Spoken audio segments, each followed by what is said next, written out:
Sí, sí, sí, para saber. Hola, buenas tardes a todas y a todos. Me alegra, como cada semana, encontrar nuestro auditorio a reventar, en el sentido que solemos usar en México la palabra reventar y no en un sentido negativo, tener una afluencia considerable. Por supuesto, las actividades que organizamos cada semana son para ustedes y el verles aquí hace que todo tenga sentido, ¿no? Yo les he contado a ustedes que, no sé si a ustedes, cada martes tengo la pesadilla que el día miércoles estará vacío el auditorio y esto me pone preocupado. Así que les agradezco mucho que estén acá. Es la actividad número 9 de Charlas del TIT. Como han visto, el recorrido de ellas pues es muy amplio en tanto temáticas. Hemos abordado desde el asunto de la semana pasada de la nanomedicina, que fue por supuesto muy atractivo con una de nuestras docentes que tiene un enorme recorrido en ello. Hoy por la tarde tenemos un asunto sobre microbiotas para todas las personas que están trabajando en QFB, que están en biología, que están, en fin, todo un terreno muy amplio. Y esta tarde nuestra sesión tiene que ver con la División de Ciencias y Artes para el Diseño, en un espacio, por supuesto, de la cuestión arquitectónica. Y, por supuesto, por cierto, la licenciatura en arquitectura es de las más demandadas de la UAM Xochimilco, ¿no, Javier? Sí. Y de la división es la más demandada. Así es. Entonces, platicar sobre ello es importante porque procuramos que la comunidad estudiantil comience a notar que la investigación, que lo que se aprende en las aulas tiene en realidad un correlato con temas ya de investigación más adelante, posgrados, pero también en la vida laboral. Para ello, hoy tenemos el gusto de que nos acompañe el doctor Francisco Javier Soria López. Javier, por supuesto, muchísimas gracias. Voy a leerles una pequeñita semblanza, pues muy larga, pero acabamos de acordar que se diría algunos puntos. Francisco Javier Soria López es arquitecto por la UAM, egresó en 1984, es maestro en arquitectura con especialidad en restauración de monumentos por la Escuela Nacional de Restauración Manuel Castillo Negrete del Instituto Nacional de Antropología e Historia, esto en el 85-86. En 2004 obtuvo el grado de doctor en proyectos arquitectónicos en la Escuela Técnica Superior de Arquitectura de la Universidad Politécnica de Cataluña en Barcelona. Tiene una muy larga trayectoria en la universidad como docente, pero también como autoridad en un asunto de la gestión universitaria. Del 89 al 93 fue director del Centro Regional del Instituto Nacional de Antropología e Historia en Aguascalientes, y del 94 al 95 jefe del departamento de la Oficina de Sitios Patrimoniales pertenecientes al departamento del entonces Distrito Federal. Del 95 al 99 se integró a la Dirección de Obras de la UAM. En Rectoría General ocupó la jefatura de proyectos arquitectónicos. Ya en la UAM Xochimilco fue coordinador de la maestría en Ciencias y Artes para el Diseño en 2006-2008. Fue coordinador de la maestría en reutilización del patrimonio edificado del 2009 al 2011. Jefe del Departamento de Tecnología y Producción de la UAM 2015-2019. Director de la División de Ciencias y Artes para el Diseño del 2019 al 21, y del 21 a la fecha es el rector de nuestra unidad. Esto lo digo en realidad no por que es mi jefe directamente, pero sino porque me parece importante que ustedes puedan interactuar con una faceta de Javier, que es un investigador y un docente, y que ya lo hemos invitado en ocasiones anteriores, y les comento que tiene una enorme disposición a interactuar con ustedes.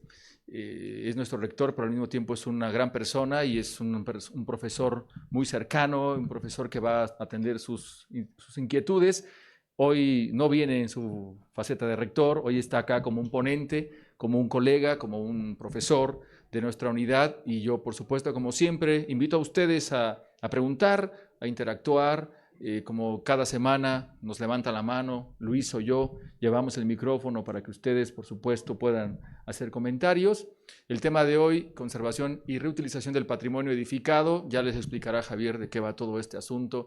Platicábamos en el camino, tiene una enorme vinculación con la conservación, no solo arquitectónica, sino también del medio ambiente. Tiene proyectos muy interesantes en un lugar que se llama Las Ánimas de la UAM, en una cosa que yo lo vi y dije, es de bambú, pero ya Javier sabrá todo lo que implica la conservación con materiales de bajo impacto ecológico. Así que bueno, muchas gracias, Javier, el espacio es para ti. Agradezco, por supuesto, también a las y los docentes que nos acompañan hoy en nuestra práctica, que en realidad involucra al estudiantado, pero que al mismo tiempo se regocija de que ustedes estén acá acompañando.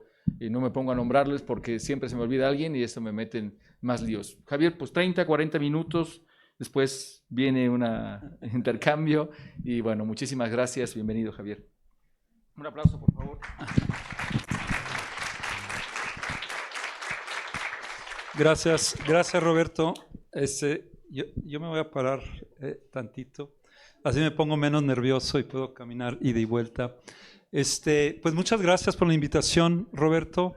Sé que justamente en las charlas del TID pues se tocan diferentes temas, y se trata también de hablar de lo que hacemos, de lo que impartimos docencia en esta casa de estudios. Como ya dijo Roberto, bueno, yo soy profesor de CIAD, de la licenciatura, sobre todo de arquitectura, aunque también participo en los posgrados, y pertenezco al Departamento de Tecnología y Producción. Y bueno, ¿qué les puedo decir? El tema de la conservación de nuestro patrimonio edificado para mí es un tema apasionante. Y debo decir que esa pasión nació justamente aquí en la universidad, con un profesor, con unos grupos de profesores que ya no están con nosotros, pero que trabajaron esto. Debo decir que en el caso de la UAM, en esta cuestión de buscar siempre la innovación, desde su programa de arquitectura que se fue trabajando por ahí entre el 75, 76, 77, se habló de la intervención de espacios, de la reutilización de espacios preexistentes. No hablaban de patrimonio, hablaban justamente de intervenir la preexistencia. Pero al intervenir la preexistencia tiene mucho que ver justamente con el patrimonio, porque la preexistencia a veces es muy longeva, como vamos a ver en este tiempo, pero la preexistencia también puede ser muy reciente y eso es lo que es bien interesante. Y yo he ido ampliando, digamos, el concepto de los posibles patrimonios por intervenir. Bueno, espero no aburrirlos, es mucho material. 30, 40 minutos, yo creo que sí nos lo echamos en ese ratito. Pero bueno, un poco para empezar, cualquier cultura a lo largo de la historia siempre se ha hecho en torno, como decía, a objetos preexistentes. Es decir, no salimos de la nada. Desde luego, a lo mejor el Big Bang empezó, pero en general las culturas hay referencias milenarias. El caso de México, pues por supuesto tiene una cultura amplísima de pobladores de hace miles de años. Entonces siempre uno parte y uno existe en un entorno que ya existe. Y esos entornos, esos contextos, pues son nuestros entornos además de vida. Yo he comentado que probablemente después del lenguaje y la escritura, no lo sé, ese puede ser un gran debate y no soy experto en eso, pero después del lenguaje que nos permitió comunicarnos, es una invención humana, una creación humana que ha sido fundamental para construir lo que somos hoy en día. Sin esa capacidad de diálogo y de comunicación de ideas, pues cómo construimos lo que hemos construido. Pero junto con eso probablemente los espacios de vida, ¿no? Esos lugares que habitamos sea uno de esos elementos culturales que más nos representan, ¿no? Y eso puede ir, ojo, desde las antiguas cuevas, ¿no?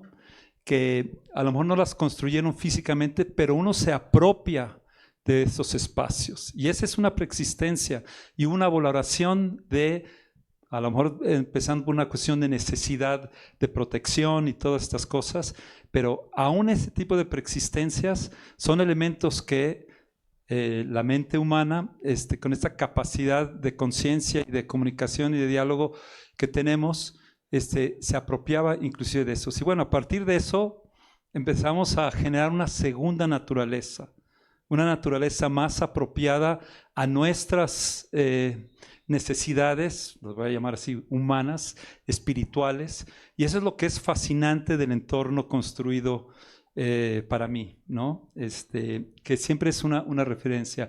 Y bueno, y es a partir de ese habitar el espacio, el cual inicialmente es prefigurado. Y yo siempre presumo que los diseñadores nos entrenan, nos educan nos forman para prefigurar, desde el punto de vista arquitectónico, un futuro posible, prefiguramos, pero en realidad cuando uno se pone a pensar, en realidad todas las disciplinas, en el momento que piensa uno, prefigura una hipótesis en biología o en química, es lo mismo, es esa capacidad de racionalizar y de prefigurar una solución, una idea en la cabeza. Bueno, nosotros lo hacemos más con el espacio, en esos términos, ¿no? Pero eso va generando además un sentido de pertenencia, ¿no? Y por eso somos tan apegados a veces a lo que nos genera identidad. Aunque lo de la identidad es también un tema muy movedizo. Yo les preguntaría, ¿cuál es la identidad del mexicano? Difícil decirlo. Tenemos múltiples identidades, ¿no? No es lo mismo la cultura maya de Yucatán, de Chiapas, que la cultura de Chihuahua. Y sin embargo, cuando hablamos de México nos sentimos efectivamente mexicanos. Entonces es un tema muy interesante, pero son esos contextos de vida lo que donde empieza esta cuestión. Pero bueno, me voy a tratar de ir centrando en el tema de la reutilización de espacios preexistentes. La intervención y el aprovechamiento de espacios arquitectónicos preexistentes no es un fenómeno nuevo. De hecho, es una actividad permanente de todas las culturas, ¿no? Por supuesto, uno crea cosas nuevas, pero como ustedes saben, pues tenemos ciudades, arquitecturas, territorios ocupados de manera milenaria. Por ejemplo, es un ejemplo que a mí me encanta. Por cierto, no lo he podido visitar, lo he visto solo imágenes, son de mis pendientes. Es la mezquita de Córdoba. Esta mezquita, como pueden ver, pues ella misma empezó como, digamos, como una parcela de este tamaño y se fue ampliando con el tiempo, pero con todo esto de digamos, estas intervenciones culturales y la conquista católica, recuerden que los musulmanes estuvieron en Sevilla y en Córdoba y estos durante casi 7 siglos, ¿no? 7 siglos, se dice rápido, y toda una cultura, pero bueno, viene y se impone, y eso es muy también de la época prehispánica, que ya platicaremos, finales de la época prehispánica aquí, y vean cómo además, en lugar de destruir la preexistencia, se construye sobre ella, se construye en lo construido, y eso es sumamente atractivo, porque vean, cualquiera hubiera dicho, bueno, arrasen, ¿no?, a la otra cultura, y sin embargo, cómo se integró perfectamente y generó un nuevo lugar habitable. Obviamente eso tiene implicaciones políticas, ideológicas, de imposición, todo esto, pero por otro lado también hubo un respeto a la cultura anterior y aportó lo propio. Entonces este edificio, este templo cristiano terminó siendo pues en su momento una innovación, ¿no? Hoy en día estamos hablando, no recuerdo qué siglo es, creo que del siglo XII o XIII, ahorita no tengo la fecha exacta, pero es bien interesante. Entonces esto no es una actividad nueva, ¿no? Este es un pequeño circo romano que está en las costas del Mediterráneo, en Cataluña, y bueno, después de que la cultura romana que estuvo por todos esos lares, esto ya es una ruina. Es que no se ve muy bien en eso, hay que cambiar esa pantalla.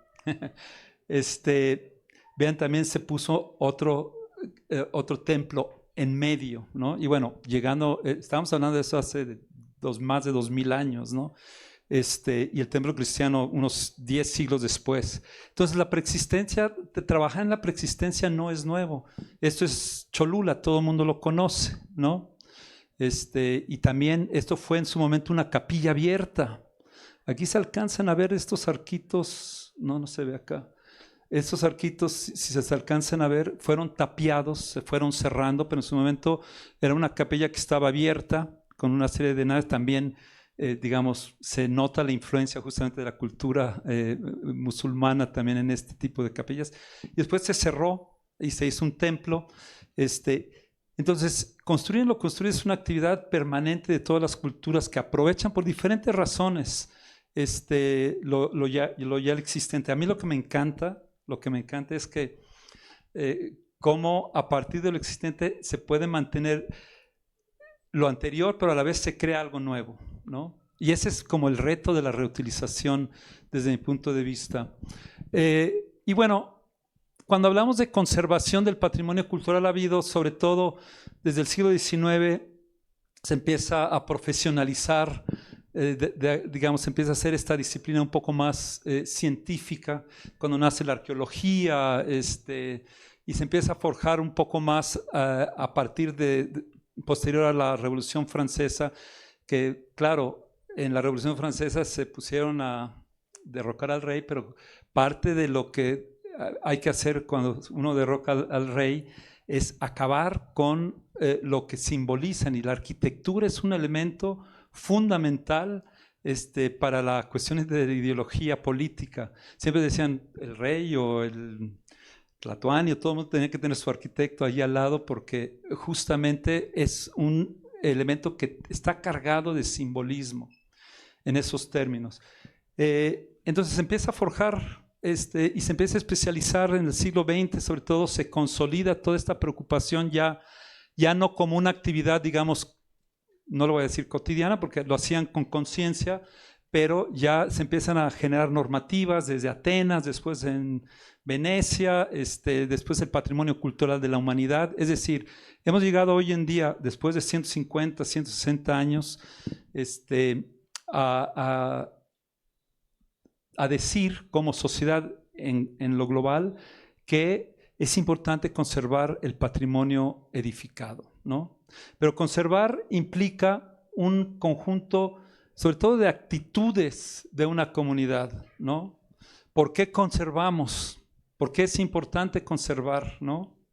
Algunos dirán, bueno, ¿y por qué no? Más bien hay que progresar, ¿no? Entonces, lo pasado, pasado y vámonos para adelante. Bueno, uno no avanza sin conocer y soportarse sobre su pasado.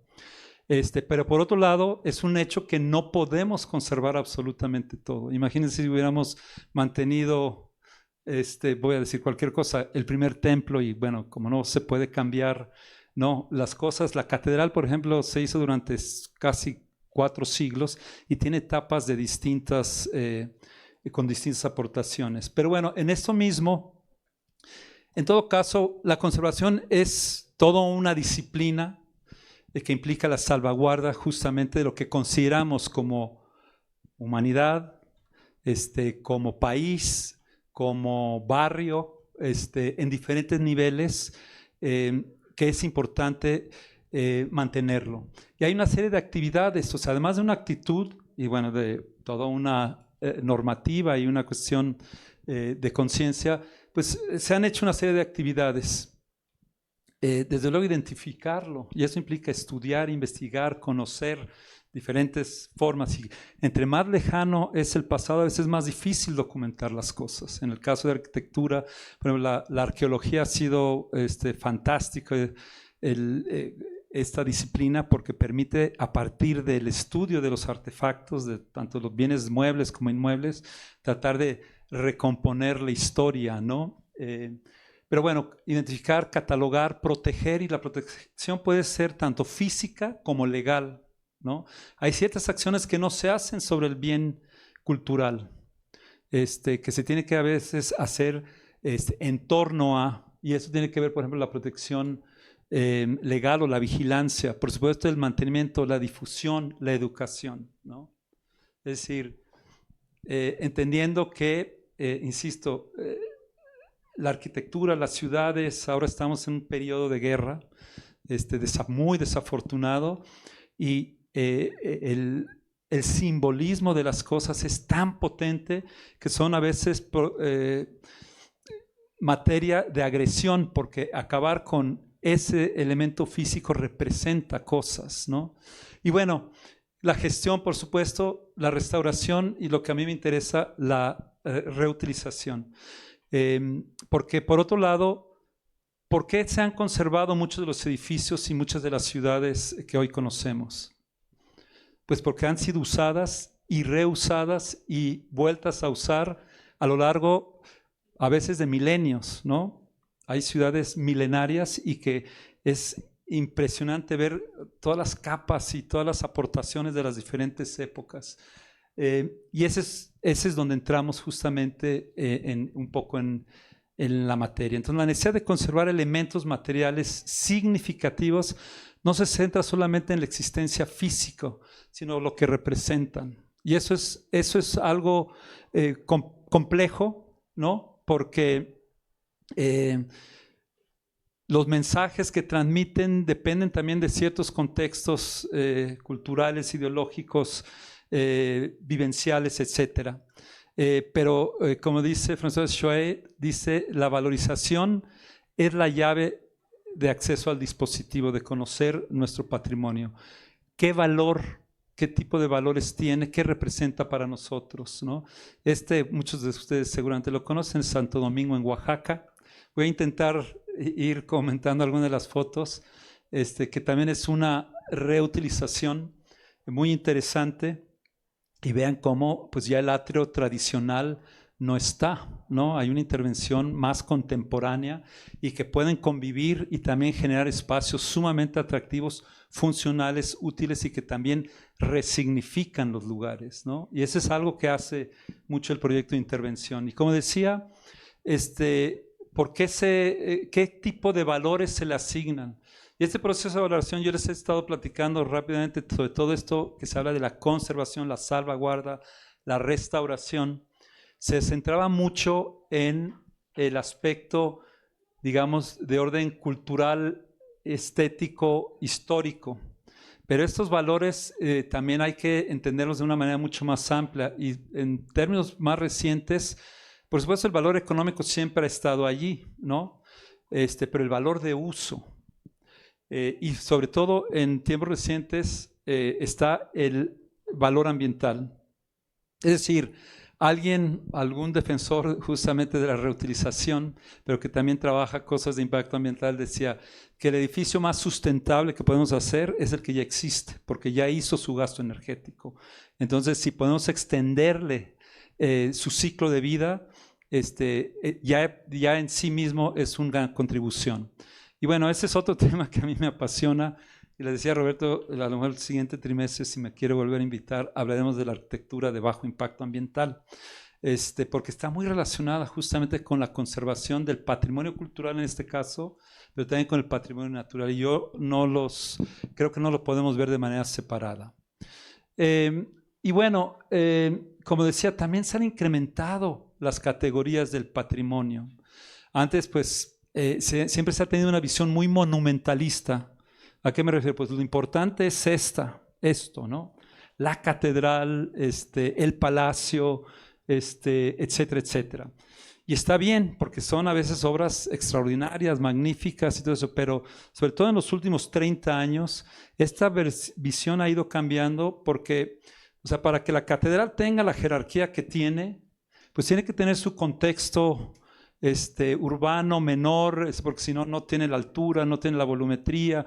Y a veces hubo una época en que se abrían, por ejemplo, ejes, 20 de noviembre, por ejemplo, para ver el gran monumento, ¿no? Y arrasaban con toda la vivienda menor que estaba ahí. Esto también sucedió, por ejemplo, en Guadalajara, la Plaza Tapatía, arrasan 6 cuadras para que entonces el Hospicio Cabañas pueda lucir más, pero bueno, acabaron con todo un contexto urbano que le daba sentido a ese edificio de importancia. Entonces es bien interesante esto, y eso ha ido cambiando. Entonces ya el patrimonio no solo se conserva por razones meramente estéticas, históricas, por otras razones, pero también se está tratando de rebasar lo monumental, es decir, no solo hay que conservar lo más, digamos, lo más bello o lo más grande o lo más técnicamente difícil, pero esa es una cuestión que decía yo al principio, es difícil, no todo se puede conservar y también tiene que haber un proceso de transformación de las ciudades, en este caso, de nuestros territorios.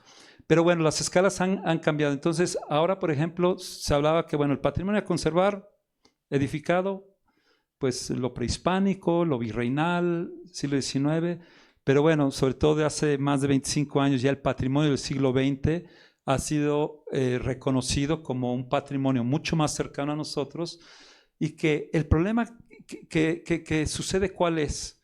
Que entre más tardemos en darle un valor a nuestro patrimonio, pues está expuesto a desaparecer porque no se le ha asignado la importancia de su conservación. Esto pasó, por ejemplo, insisto otra vez hablando de los símbolos, hubo una época en que la arquitectura porfiriana, por ser de época de Don Porfirio y un poco esta denotación negativa que tiene, como que decían, pues, sobre todo en los años 60, 70, pues total es porfiriano, ¿no? Estoy exagerando un poco, pero sí sucedía, ¿no? Y ahora también, todavía hacia los años 80, 90, decían, bueno, pues es reciente, pero resulta que esa arquitectura funcionalista, por ejemplo, de los años 30, colonial californiana, Art Deco, ya no se va a volver a hacer. El problema es que ahora los procesos sociales tecnológicos se han acelerado de tal manera. Antes la catedral tardaba 400 años en hacerse.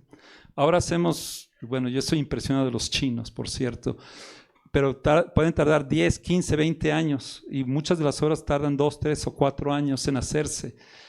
Entonces esta velocidad, esta capacidad tecnológica nos obliga también a empezar a valorar mucho más rápido aquello que consideramos que vale la pena conservar por más tiempo. Bueno, entonces la reutilización arquitectónica es fundamentalmente una acción de diseño que se expresa a través de un proyecto específico. Entonces, ojo, la reutilización sobre todo, nosotros personalmente yo la visualizo como un proceso de diseño de arquitectura contemporánea. No estamos haciendo arquitectura del pasado, estamos haciendo arquitectura para el presente y en todo caso para el futuro. Lo que pasa es que los elementos que tenemos son elementos de carácter histórico, que tienen un valor simbólico, estético, entonces las herramientas son distintas, o los elementos, los factores son distintos, pero la idea es que sea útil hoy en día. Comentaba, ¿por qué se han conservado tanto los edificios? Porque son útiles. Porque tienen útiles, además de este valor simbólico, porque son útiles. Esa es una pequeña capilla en Inglaterra, una reutilización muy sencilla, que es una pequeña lugar de exhibición. Y bueno, ahí el criterio fue dejar la presencia de la ruina, pero obviamente lo protegen con un techo. Y una cosa de lo que es bien importante en lo de la restauración y la reutilización, no me voy a meter en cosas de detalle, tiene que ver con la autenticidad.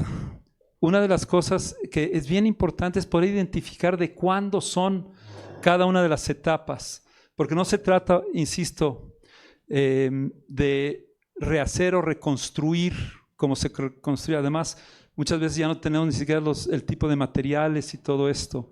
Es cierto que hay ciertos elementos, ciertos edificios que por su importancia se tratan de reproducir. Por ejemplo, ahora hubo un debate muy importante cuando se quemó Notre Dame, ¿no? No sé si lo vieron. Hubo propuestas muy contemporáneas. Yo me hubiera inclinado, por ejemplo, porque se le pusiera un nuevo techado. Obviamente los proyectos que aparecieron muy contemporáneos, pero recuperaban obviamente elementos de simetría, de ritmo, de forma, pero con materiales contemporáneos. Se optó por irse por la importancia que tiene para el pueblo francés ese elemento. Y bueno, otra vez madera, con técnicas constructivas, porque también parte de lo que se rescata también son las técnicas, ¿no? Entonces, bien interesante, pero tiene que estar muy bien documentado para decir, esto se puso en 2020, o se terminó entre 2018 y 2025, porque se quemó. Entonces, una etapa distinta, y eso es bien importante. Seguramente ustedes conocen Teotihuacán, ¿no? ¿Alguno de ustedes ha visto, por ejemplo, las fotos que Gamio o Batres toman a principios del siglo XX? Véanlas, es bien interesante. Hay un monticulito así y de repente aparece una pirámide así, ¿no? Entonces, el problema es que de repente muchos también de estas intervenciones, lo que ha ido evolucionando conceptualmente es que no hay que falsificar. Hay que tratar de que cada época demuestre que es de este siglo, ¿no? En respeto al anterior, pero que podamos identificar. Bueno, el proyecto de reutilización entonces puede constituirse, con todo esto que he dicho, en uno de los instrumentos que permitan construir espacios habitables del mañana, insisto, arquitectura contemporánea, sin desaparecer las huellas significativas del pasado. Y ese es el gran reto. Por ahí va a decir eso, pero es una frasecita que a mí me encanta.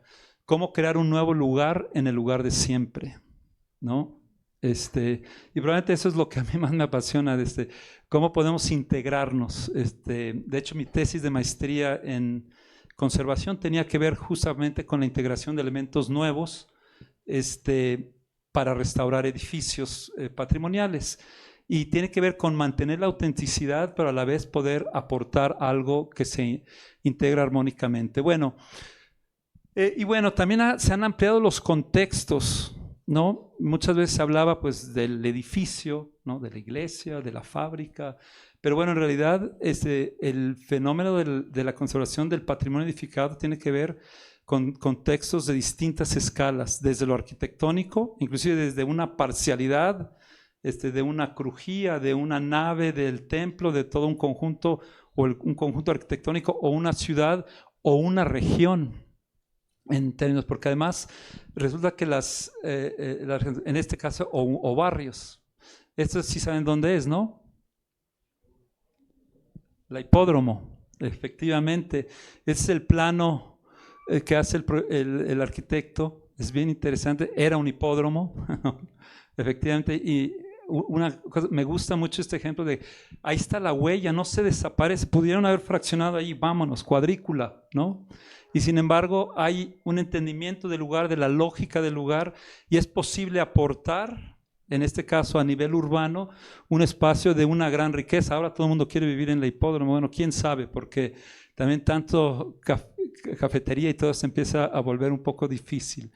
Pero ese es el atractivo que pueden tener esto, cómo puede uno ir leyendo la ciudad. A mí me parece, insisto, apasionante esta imagen, y no se trata de recuperar esta imagen, no vamos a irnos al pasado, es decir, demuelan los edificios altos, quiten, lo ideal es que no hubieran destruido en primer lugar, pero bueno, hay que trabajar con lo que hay. Por eso es tan importante catalogar y defender cada una de las etapas que consideramos valiosas. Y ahí hay un problema, ¿quién le pone valor a las cosas? Bueno, a veces pues es la autoridad, se supone que a través de estudios, de investigación, pero también cada vez más, y sobre todo las metodologías actuales están trabajando más con la participación ciudadana, porque son los habitantes de estos lugares los que también tienen que ayudar a definir qué se conserva y qué en un momento qué se permite.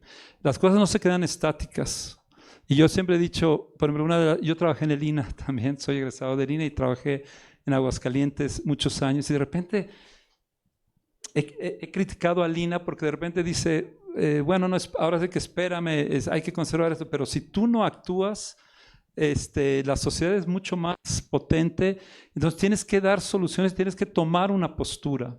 Por supuesto, la idea es conservar y sobre todo consultarlo con las comunidades, etcétera, con los herederos, en fin, es un entramado complejo, pero lo que no puede suceder es dejar las cosas en el abandono, porque el tiempo, nos guste o no nos guste en este universo, desde que nacemos nos empezamos a oxidar, ¿no? Y así pasa, es decir, el deterioro natural que para nosotros puede tardar 400 o 500 años, pero para tiempos geológicos es un abrir y cerrar de ojos, ¿no? Entonces, o de manera regional. Entonces podemos hablar de diferentes escalas porque a veces hay que estudiar las cosas de una manera distinta. Este es un mapa muy rápidamente de Morelos, Puebla. Como saben, en el 94 se declaró Patrimonio de la Humanidad a los conventos en las faldas del Popocatépetl, ¿no? Y bueno, sobre todo Yecapixtla, Atatlaucan, Ocuituco, Calpan del lado de Puebla, porque los conventos a veces no se entienden entonces si no se tiene esta visión regional, ¿no? Entonces hay diferentes escalas de conservación que a veces no podemos solo conservar un elemento, sino que a veces hay que irnos, y en este caso se hizo una declaratoria de todo el conjunto, lo que representó como conquista espiritual en su momento, como se ha llamado, con todas las denotaciones que eso pueda tener.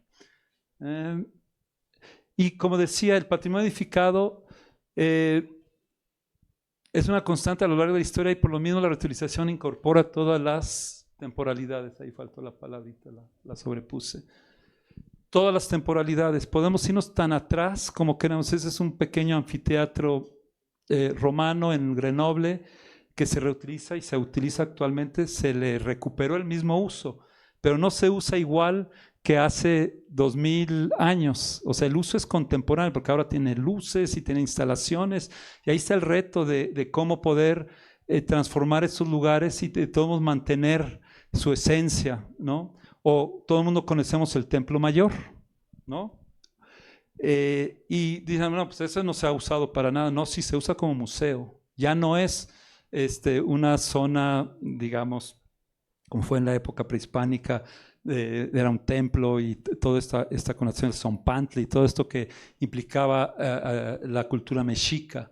Hoy lo usamos de manera diferente y se requieren elementos como son pasillos, como son cubiertas. Se ha criticado mucho este proyecto porque en su momento, estamos hablando en los 70 y tantos, yo estaba en la preparatoria, me acuerdo que López Portillo iba por la historia de México. Bueno, nuestra historia es eso, pero también todo lo demás. Y hay que entender que nuestra historia, no, por supuesto uno tiende a ser selectivo, pero la historia es todo lo que somos desde hace 10,000 años hasta el día de hoy y hasta los minutos que han pasado. Y se decidió que como era más importante lo prehispánico, pues quitemos todo lo virreinal, ¿no? Bueno, ese tipo de decisiones a veces políticas, ideológicas también afectan a nuestro patrimonio. Un proyecto de reutilización interesantísimo hubiera sido dejar los edificios coloniales, a lo mejor quitar la planta baja y poder visitar, porque además, ustedes han ido a Templo Mayor, ¿lo entienden? ¿Saben de qué etapa es cada uno? Es bien complejo, ¿no? Y nos tienen que poner letreritos y entonces entramos al museo y entonces nos ponen la maqueta. Se ha hecho ya proyectos de tratar de hacer representaciones virtuales en el espacio para que entonces en un espectáculo de luz y sonido se pueda ver, digamos, reconstruida. Eso me parece bien porque estas reconstrucciones virtuales pues no dañan el patrimonio. Pero bueno, a lo que iba, se pudo haber dejado porque ya era una tecnología que ya existía, ya algunos museos subterráneos, pero además técnicamente, si ustedes van al Templo Mayor, el Templo Mayor está así. ¿Qué pasó? Que el terreno se abufó, todas las pirámides empezaron a agrietar y el mantenimiento de esta zona ha sido pues tremenda. El problema de destapar lo arqueológico es que hay que cuidarlo. Esto duró enterradito, todo muy bien, 500 años, bueno, 400 y pico. Esto es del 76 para acá, en 50 años se ha deteriorado enormemente. Entonces es una decisión importante porque lo que queremos es conservar, queremos, claro, difundir lo que lo conozcan y todo esto, pero también tiene un riesgo. Y Templo Mayor es un ejemplo de lo difícil que es la toma de decisiones. En su momento parecía lo más adecuado y bueno, ya se ha hablado de vamos a techarlo, ahora vamos a tener que techarlo todo. Se han hecho proyectos otra vez de reutilización, pero también pueden ser, como decía, inmuebles. Estos también creo que es en la Condesa, si mal no recuerdo. Y bueno, por ejemplo, un poco esta mezcla de Art Deco, pero también con el digamos, recuperación de ciertos símbolos nacionalistas de esta arquitectura de los 30, este funcionalismo que llegó a estas obras. A mí me encantan, ¿no?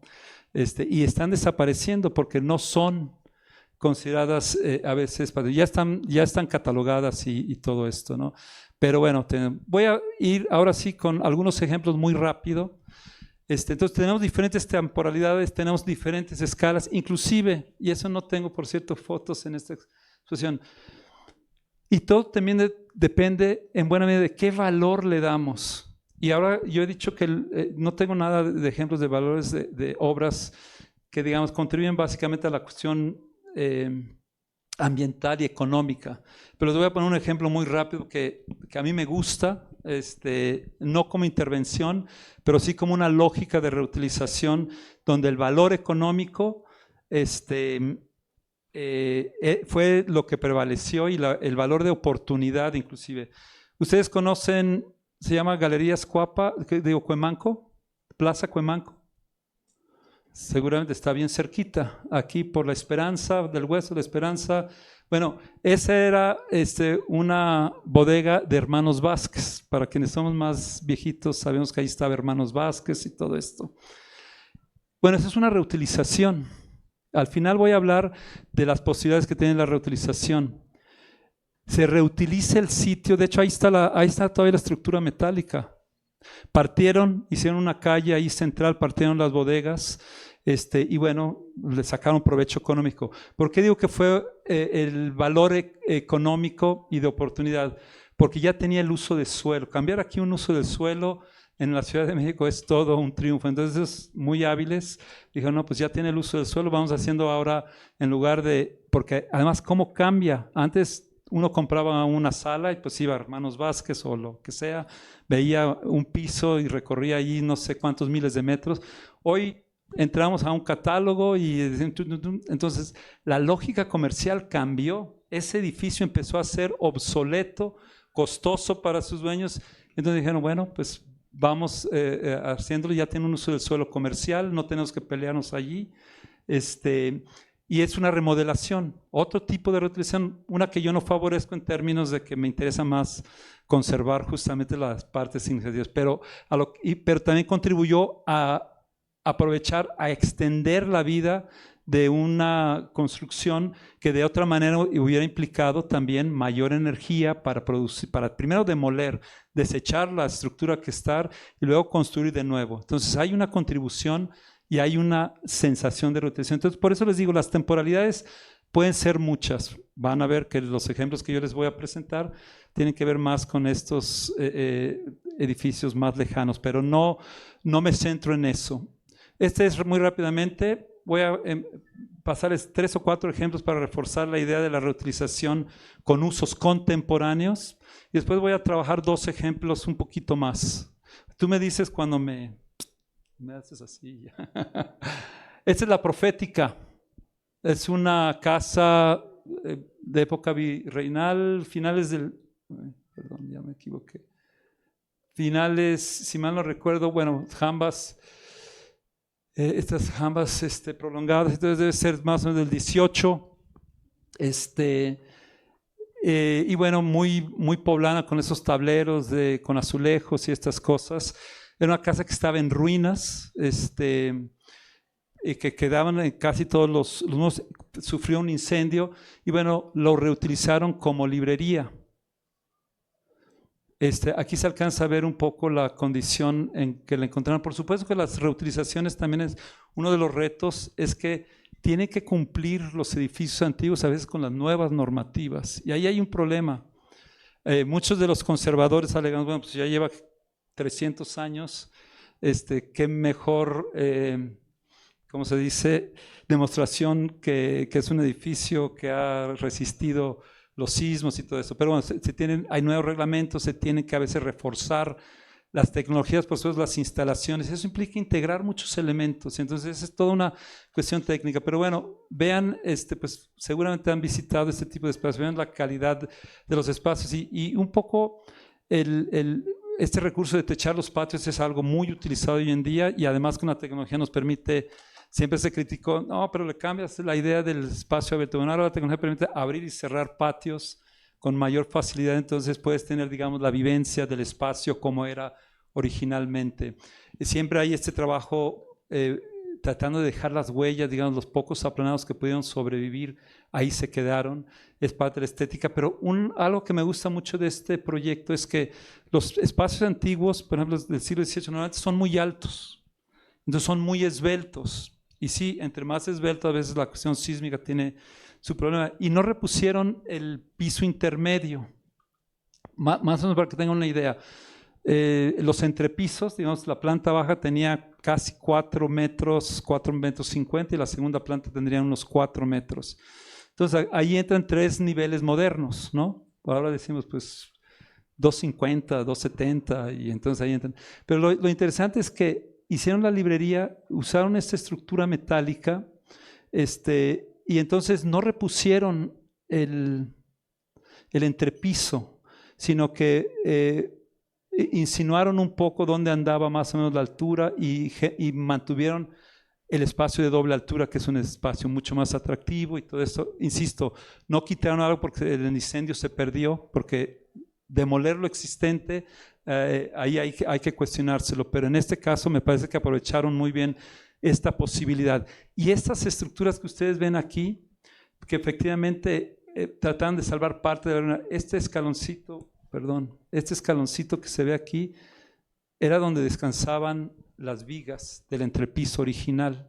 En cambio, hacen un espacio mucho más moderno, pero van dejando este tipo de huellas, y esta estructura metálica ayudó a estructurar el edificio, porque había que dar seguridad y los muros no podían quedar con 8 metros sin una capacidad de resistir efectivamente un sismo. Y bueno, este proyecto a mí me gusta mucho. El Ateneo es una librería en Argentina. Se utiliza también como librería, es decir, el espacio es muy interesante. He visto también otro parecido en Sevilla, que mantienen mucho el edificio. Vean cómo el edificio monumental con un carácter estético es el que prevalece allí, si el criterio no es a veces tan invasivo como pudo haber sido el otro. O sea, el otro se había quemado, y ahí sí se decidió entonces mantener un poco esta visión de semirruina con la incorporación moderna. Y aquí básicamente son elementos más sueltos. Aún así intervinieron en el centro y pusieron, digamos, la bajada al sótano, pero es bien interesante. La cafetería está en el escenario, entonces uno va y se toma un cafecito allí. Y es muy interesante los anaqueles, cómo está distribuido. Hay una gran cultura lectora en Argentina, y entonces es un lugar muy visitado, que transforma el lugar en su carácter de teatro, para convertirlo ahora sí, y aquí el protagonista es la persona que viene a buscar libros, ¿no? Pero vean cómo cambia. Allí sí fue mucho más conservador en mantener el edificio en su aspecto, voy a ponerlo original, y muchas de estas cosas pueden ser lo que llamamos reversibles, ¿no? Entre más reversible sea una intervención es mejor, es decir, que podamos regresarlo, si no les gustó la intervención, se quita y no daña, y lo obtienen como yo lo vi en el 80 cuando hice mi proyecto. Dije, no, Javier, saque ese proyecto de aquí. Pero no siempre se puede, hay ciertas cosas, lo estructural, algunas cosas de instalación, pero otro concepto muy importante es la reversibilidad, que nos permite en un momento dado quitar elementos y dejar el elemento para una nueva intervención. Es una pequeña, es otro edificio, es San Pablo, bueno, es una cuadra donde está San Pablo, el convento de San Pablo en Oaxaca.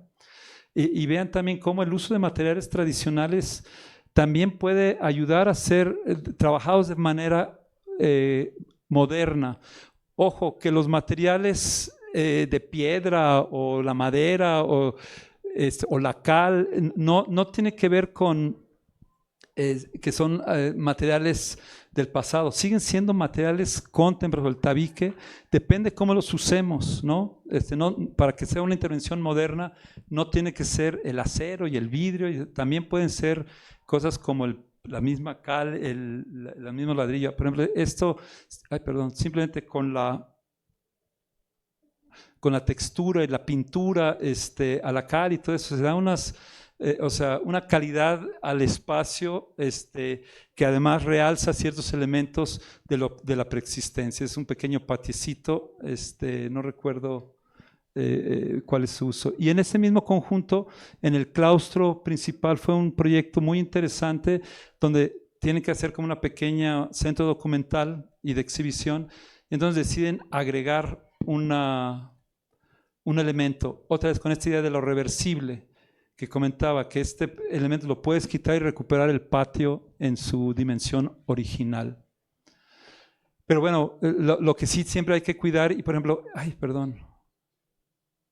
esta idea de el usar las vigas de madera, recuperar ciertas texturas que tenía el convento, estos envigados que se usaron muchos aquí en la Ciudad de México, en la época virreinal. Claro, también depredamos los bosques porque ya no tenemos esa madera. Por ejemplo, cuando uno quiere hacer una intervención, quiere hacer una restauración más conservadora, conseguir madera de esta calidad cada imposible, y hay ciertos bosques que también ya están protegidos, ¿no?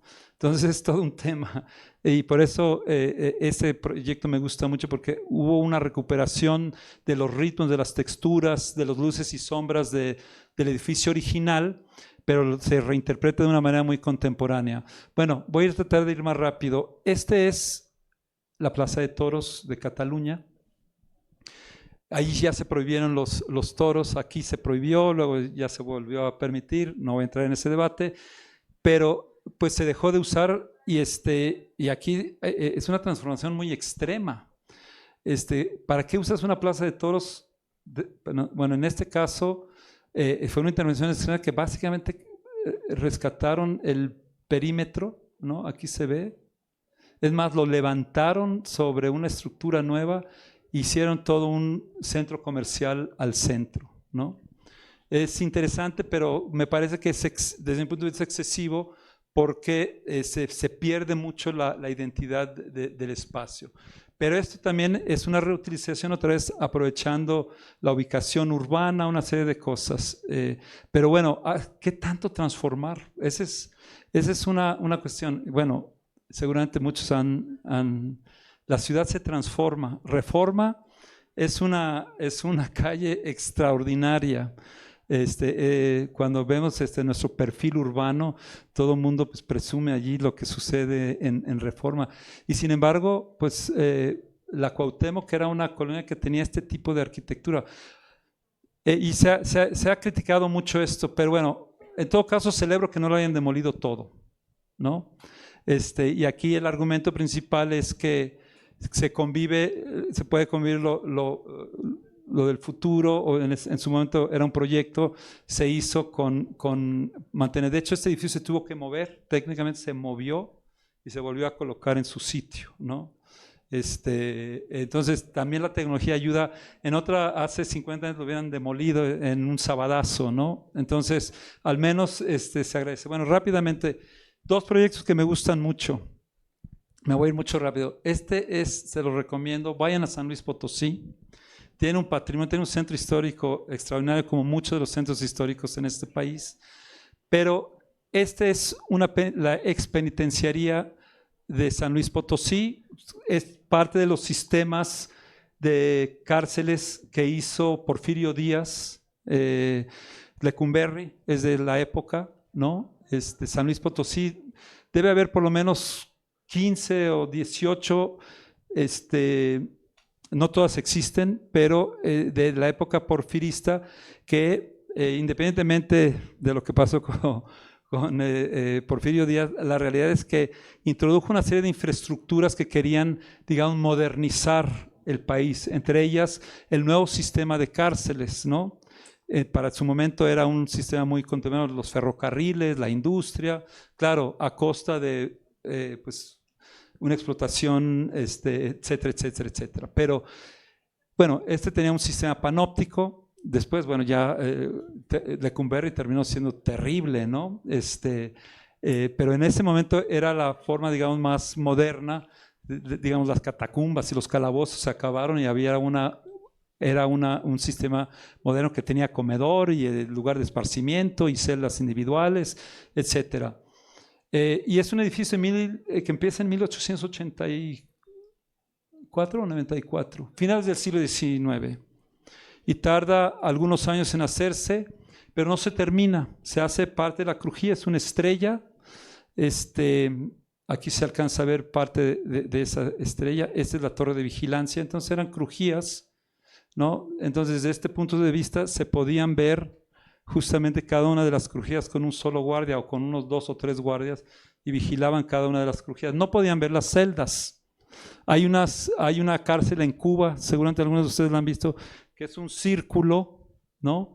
y ahí sí, digamos, es un partido en círculo, como la Plaza de Toros, y entonces ahí sí pones a alguien al centro y las celdas, puedes ver a cada uno de los, de las personas. Bueno, se supone que era un sistema para estar permanentemente vigilado, aunque no fuera cierto, pero la persona en las celdas, en este caso en las crujías, no sabía, porque también la torre pues tiene ventanillas pequeñas para que no vean al guardia, etcétera, etcétera.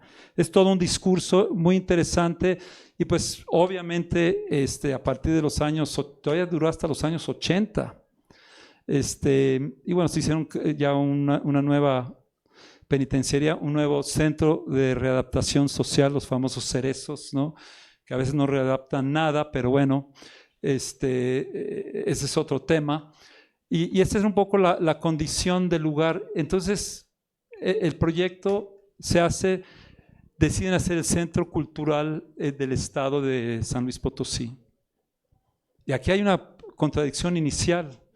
Cómo un lugar dedicado a la cultura, a las artes, a la libertad de expresión y todo eso se pone en un espacio de encierro y de justamente exactamente lo contrario, cero libertad, ¿no?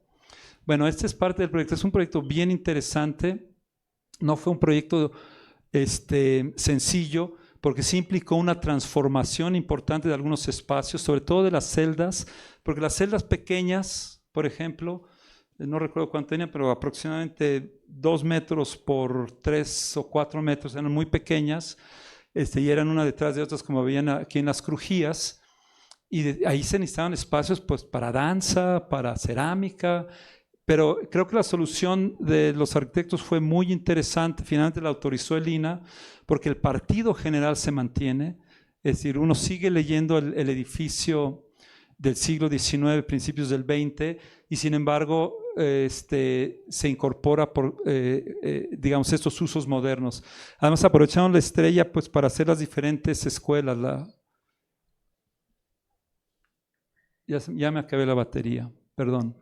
Pero tenía música, danza, la biblioteca, el teatro, la galería, las artes visuales. Entonces, eso ayudó y aprovecharon justamente las características porque también una de las cosas que hay que pensar es que a veces no cualquier uso sirve. Tienen que ser usos contemporáneos, pero que sean compatibles. Aquí había una cierta incompatibilidad y por eso el proyecto tuvo que atreverse a quitar algunas cosas. Estoy siendo muy amable, demoler algunas cosas, ¿no?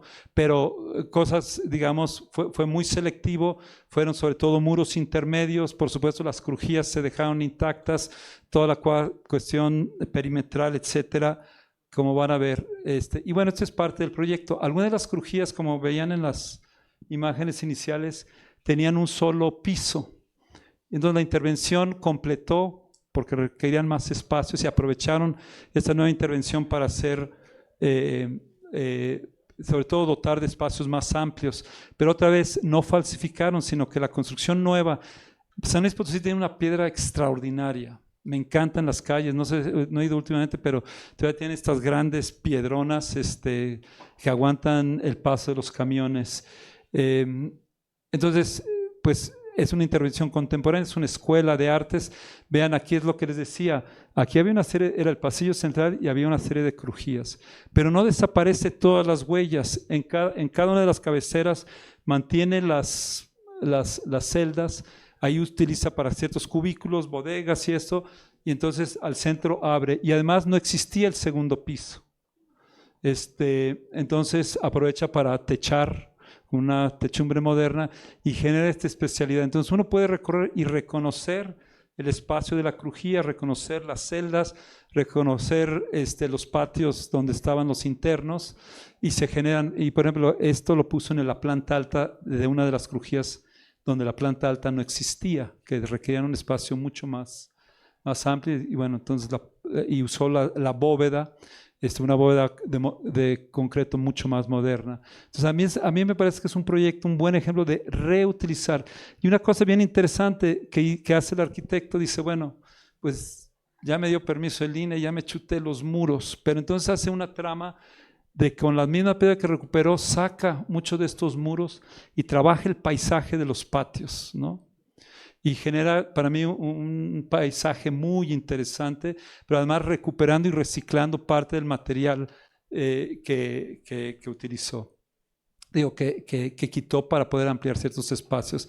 Esa es la plaza principal, son diferentes temáticas, entonces genera un espacio muy moderno, pero el partido general, las crujías, obviamente la fachada queda intacta, entonces me parece que es un buen ejemplo. Por ejemplo, todo esto que eran 2 muros perimetrales a la estrella que vieron en planta, obviamente con torres de vigilancia en las esquinas, entonces si por alguna razón un interno se alcanzaba a brincar a ese lugar, todavía le faltaba el otro muro, ¿no? Y además tenía ahí los guardias para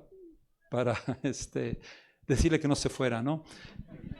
Pero también fue interesante porque entonces aprovecharon los arquitectos para meter todas las instalaciones en este elemento perimetral, y entonces ir conectando las crujías. Entonces hay una lógica, insisto, de entender el espacio, las posibilidades que tiene, en lugar de hacerlo por el centro de las crujías, hicieron toda esta red de instalaciones generales y entonces van alimentando las crujías.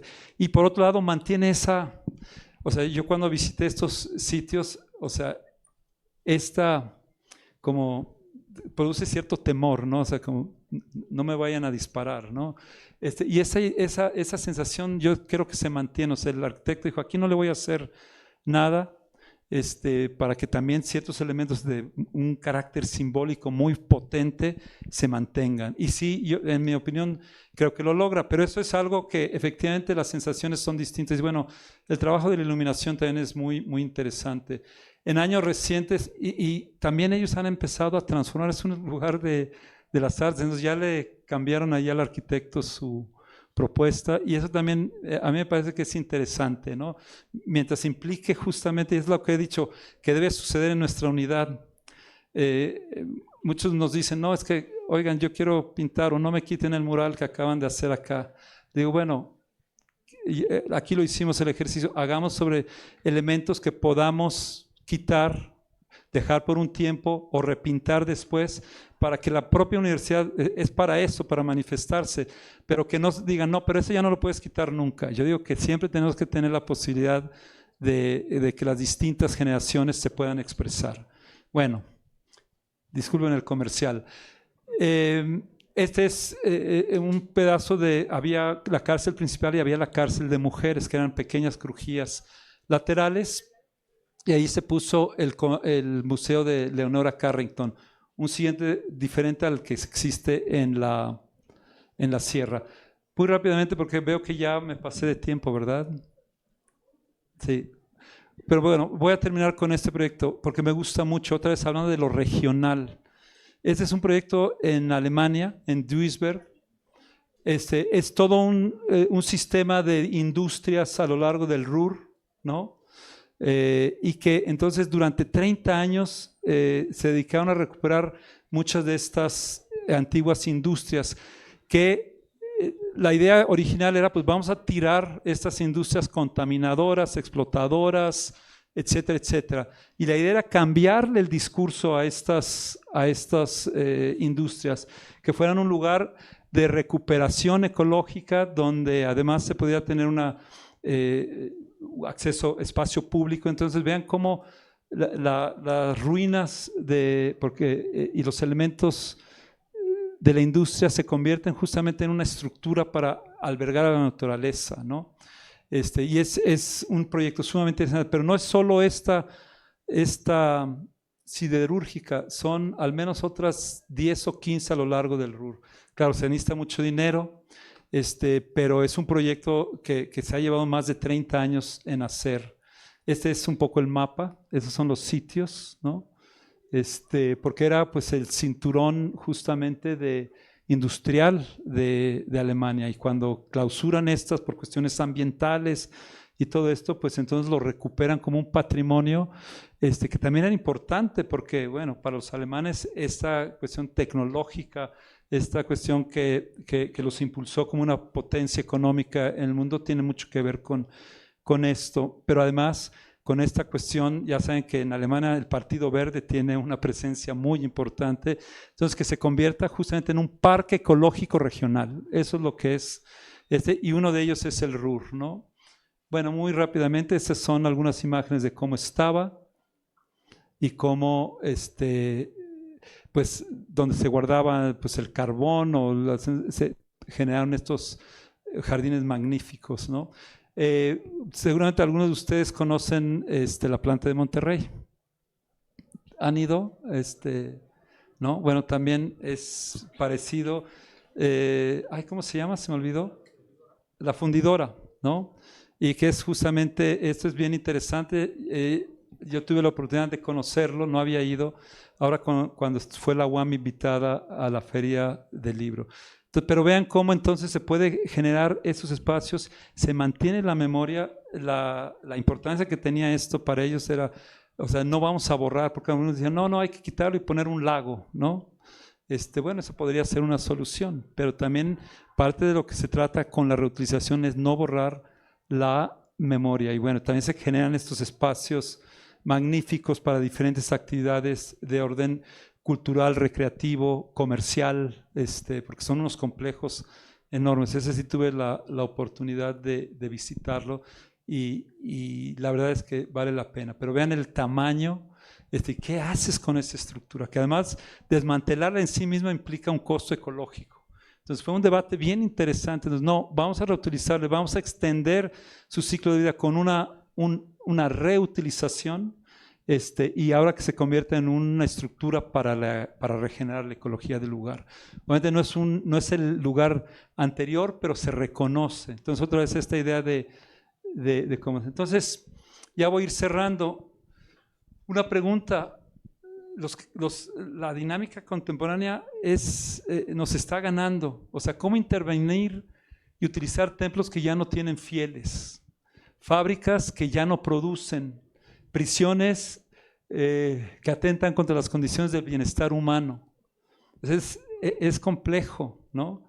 Y no todo lo podemos convertir en bibliotecas o en centros culturales. Por ejemplo, en Inglaterra hay un programa, no he tenido la oportunidad, pero he visto muchos proyectos de pequeñas iglesias del pueblo que se estaban cayendo, las están convirtiendo también en vivienda, ¿no? O estas grandes, ¿cómo se dice también? Silos, bueno, no eran silos, pero eran contenedores de gas, lo están convirtiendo también en vivienda. Entonces pero resulta que tenemos un patrimonio enorme. ¿Cuándo se construyó más por parte de la humanidad?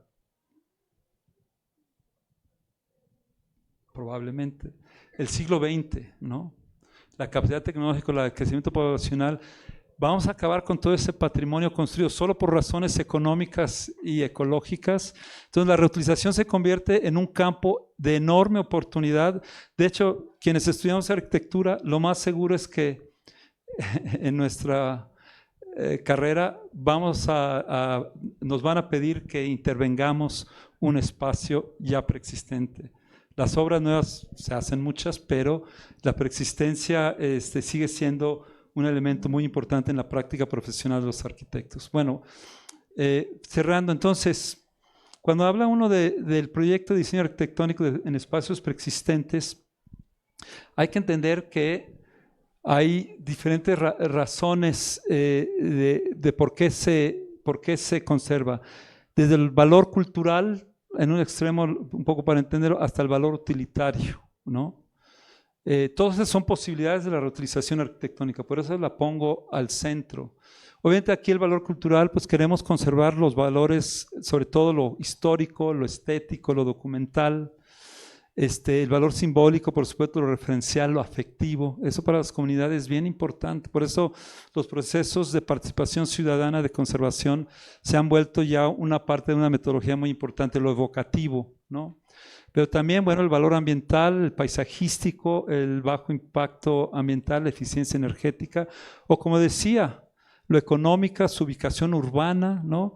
Porque pues no es lo mismo lo que vale el terreno hoy en día aquí en Villa Quietud de lo que valía, por ejemplo, cuando viene aquí la UAM, ¿no? Probablemente nos pusieron, como decía, en la periferia, también por los costos del terreno, además de poder generar desarrollo urbano, ¿no? Entonces, por un lado, y entonces, cuando queremos conservar valor cultural y esto, estamos hablando más de la restauración y la rehabilitación, por eso decía proyectos más conservadores, que cuidan más los elementos existentes, pero también se vale la reconversión y el reciclaje, como decía del ejemplo de Galerías Cuapa, aquí, que rasquenlo, hay unas partes donde no se ve el plafón y ahí se ven estas como semicúpulas de lámina y la estructura original de Hermanos Vázquez, ¿no? Y que llegamos a la renovación, ¿no? Y esto pasa mucho en lugares donde pues se quiere aprovechar lo existente por su valor, digamos, básicamente económico y de ubicación. Pero también es una forma de reutilizar. A mí me gusta moverme más en este ambiente, ¿no? Pero la reutilización tiene todas estas posibilidades. Pues allí, que aquí lo dejan formas desde la restauración, pero también la remodelación, la refuncionalización, la rehabilitación. Los norteamericanos han acuñado el término reuso adaptativo o reutilización adaptativa, ¿no? Porque se adapta, ¿no? Redesarrollo, rearquitectura, reconversión arquitectónica. Para mí lo importante es, y con esto cierro, que cuando uno se acerca a un proyecto, en este caso de arquitectura, pero esto es válido para todo, lo primero es conocer lo que existe, tratar de entenderlo, comprenderlo. Por eso la historia, esas metodologías que seguramente en el TID van muy relacionados con esto, es decir, tú planteas, conoces un problema y hay que indagarlo, hay que conocerlo, hay que valorarlo para entonces actuar sobre él. Pues lo mismo pasa con la reutilización. Ahora, a mí me parece, y ahora sí termino, cómo puedes leer lo histórico, o por más reciente que sea, porque insisto, también hay construcciones de hace 40 años que tienen un valor arquitectónico. O sea, no es que solo los arquitectos del pasado hacían buena arquitectura, también hay arquitectos que han hecho buena arquitectura y que a lo mejor requieren ya una intervención y hay que valorar ese espacio arquitectónico y en todo caso intervenir en ese. Esta misma universidad ya tiene un valor patrimonial para la universidad. O sea, estos edificios, sobre todo el edificio central y estos primeros, fueron el partido original, los hizo Ramírez Vázquez, bueno, los concibió Ramírez Vázquez, no solo él, sino su equipo, y ya que se convierten, algunos les pueden parecer muy sencillos y todo eso, pero hablaba de una época de la arquitectura donde ya, digamos, esa colita del brutalismo y todo esto, pero habrá que, por lo pronto nosotros hemos valorado, estamos haciendo una actualización de nuestro plan rector, porque la idea es conservar esto, pero tendremos que actualizarlos también. Bueno, pues yo con eso termino. Muchas gracias y una disculpa. Gracias. Bueno, muchas gracias, Javier. Por supuesto, abrimos el espacio a comentarios. Allá está ya. Por favor, Luis, y vamos levantando la voz y así hacemos la mano, perdónenme ustedes, y hacemos un intercambio. ¿Quién? Doctor, creo que... ¿Se escucha? Sí, creo que ha sido muy...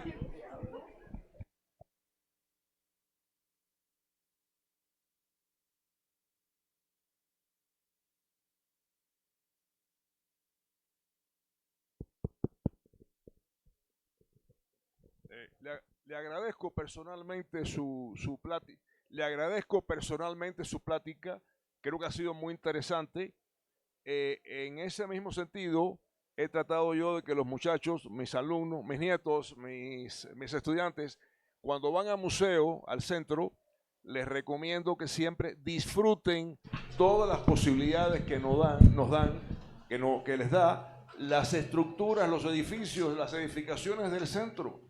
A veces caminamos apurado y no nos percatamos de una fachada, de un balcón, de un adorno, de una pared, de una puerta antigua. Eso es arte, cultura mexicana que tienen que interiorizar, pero además todo eso alimenta el espíritu.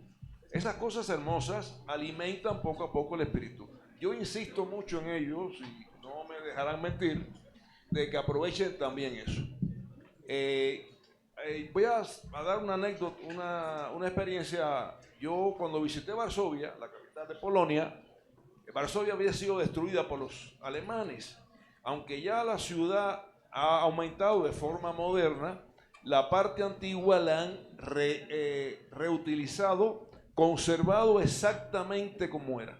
Entonces va caminando usted por la parte moderna, atraviesa una calle y cuando pisa la banqueta de la otra parece que se ha metido en un cuento de hada. O sea, es una ciudad antigua maravillosamente mantenida, traducción de un país desarrollado, por supuesto, y va caminando y se encuentra con una plaza, con las mesitas típicas de las plazas europeas, ¿no? Con sus mesitas, y se parece que acabó el mundo ahí, que se acabó el mundo, que ya no hay más nada. Y enfrente se encuentra una callecita de adoquines que continúa otra, y la casa de María Curie, todo bueno, en fin. Para mí fue una experiencia enorme, maravillosa, valorar la capacidad de mantener, de reestructurar, de reutilizar espacios y conservar monumentos históricos importantes. En Praga, y les recomiendo a los muchachos que naveguen en internet, y si pueden ir algún día, qué bueno. En Praga el puente Carro es un puente importantísimo del país. Además de que sirve para atravesar el río, llega una pequeña colonia, la Malestrana, que parece que llega uno al cuento de Blancanieves, porque las puertitas son pequeñitas. Yo no sé si los checos antes eran pequeñitos, porque los que conozco son grandotes, pero es como un cuento de hadas, un cuento de que esas cosas lindas de historia, de arquitectura, hay que aprovecharlas. E insisto mucho en los muchachos, en mis estudiantes, de que lo hagan. Tengo una observación que hacer, porque el rector, como arquitecto, ha hecho remodelaciones dentro de la universidad. En ocasiones ha reutilizado lo que supuestamente muchos profesores tenían como su patrimonio, que eran de ellos, pero que es de la universidad, y ha hecho cambios muy significativos e inteligentes. No lo estoy alabando por gusto, e inteligentes, y ahora usted va a los lugares que antes eran los cubículos, etcétera, y ahora tienen otra función, la practicidad y la lógica en la construcción de esos lugares. Entonces, lo que un poco nos pusimos reacio en un momento porque nos sacaron de nuestro cubículo de toda la vida, tenemos que reconocer que era lógico que eso se hiciera. Además, no dejó desamparado a nadie, a cada cual que sacó le dio su cubículo nuevo, y esas zonas han sido muy inteligentemente, se lo felicito, muy inteligentemente. No lo estoy alabando, rector, estoy hablando con el corazón en la mano. Usted lo conocí una vez en una cita y le hablé igual con el corazón en la mano. Entonces, creo que eso hay que aprovecharlo, chicos. Aunque no vayan a arquitectura, traten de apreciar las maravillas que tiene este país. Este país tiene riquezas históricas que no lo tiene otro país. Yo pude conocer Ecuador, que es otro país latinoamericano, y Argentina. Sí, son lugares lindos, pero la historia que guarda México en sus edificaciones, sobre todo en la parte central, esa zona entre el Palacio de Bellas Artes y el Zócalo, esas calles, chavos, disfrútenla. No vayan corriendo a comprar, vayan un día a recrearse en esas maravillas, que van a ver cómo salen nuevos, salen renovados. Gracias. Por favor, Luis.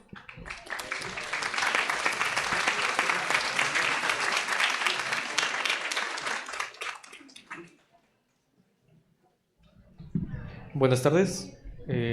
Mi pregunta es enfocada igual, más o menos como la última tabla que mostró.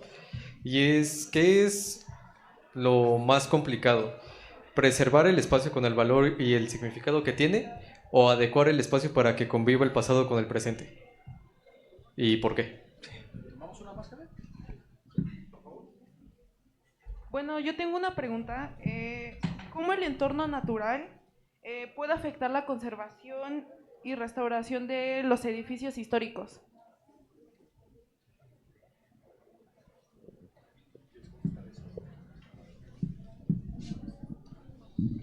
Bueno, no sé si entendí bien la pregunta, pero yo creo que lo más difícil, por lo menos en mi experiencia, tiene que ver con que la intervención que se hace contemporánea, que refuncionaliza el lugar, insisto, puede seguir siendo el mismo uso, puede seguir siendo una vivienda, pero no se vive igual del siglo XVIII que el día de hoy. Entonces siempre hay una intervención contemporánea, y lo más difícil es cómo decidir y poder leer el espacio. Lo voy a poner así entre comillas porque lo original también es muy discutible, pero el espacio original, pero a la vez y simultáneamente poder leer, digamos, el proyecto moderno. Para mí es más fácil la restauración, y también podría cuestionar eso, pero bueno, la restauración, cuando uno va a recuperar una imagen perdida, digamos, se facilita, porque el objetivo es como comentaba yo lo de Notre Dame, por ejemplo. Por fortuna lo tenían muy bien documentado, entonces hicieron una reproducción, y tiene que ver con recuperarse. Ahora comentaba el profesor lo de Polonia, fue una reconstrucción. Ustedes van a Varsovia y la mayor parte no es original, y sin embargo era muy importante recuperar justamente, digamos, decir, seguimos vivos y nuestra cultura es esta. Entonces tenía un valor simbólico enorme. Entonces esa reconstrucción es válida. Desde el punto de vista técnico, entonces tenía su dificultad, pero sabías qué tenías que hacer, digamos, o cuál era el objetivo. En cambio el otro, también depende mucho y en arquitectura depende mucho. Una cosa es lo que pensamos los arquitectos, porque además no diseñamos para nosotros, diseñamos para otras personas, ¿no? Entonces uno hace una propuesta. Yo siempre he dicho, nuestros proyectos son hipótesis, ¿no? Y bueno, ya el uso son lo que le da sentido a ellos. Otro ejemplo que seguramente conocen y que yo, por ejemplo, cambió mi percepción de ese proyecto fue seguramente conocen el Louvre en París. Han visto este magnífico palacio con esta arquitectura histórica, con estas, sobre todo esta especie de pirámides truncadas de las mansardas y todo eso.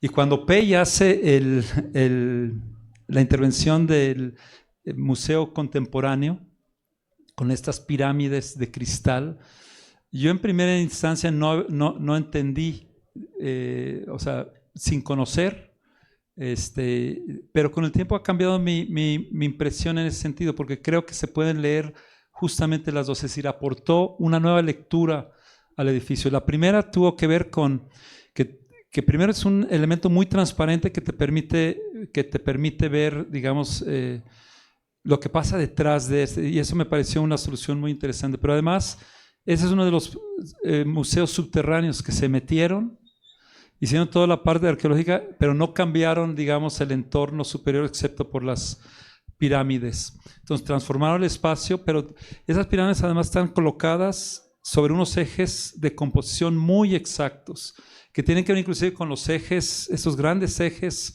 que tiene París, sobre todo de la época de Haussmann, y uno de ellos remarca entonces esta cuestión de los ejes. Pero resulta que además, cuando ustedes ven el edificio, tiene estas líneas horizontales y estas mansardas truncadas, que son como pirámides truncadas porque están chatas en la parte de arriba, pero tiene este ritmo de línea recta y pirámide, y esas pirámides que hace Pei recuperan ese ritmo, por ejemplo. Pero además resulta que, eso también puede ser discutible, pero el contexto así es en este momento, adentro hay una gran colección egipcia.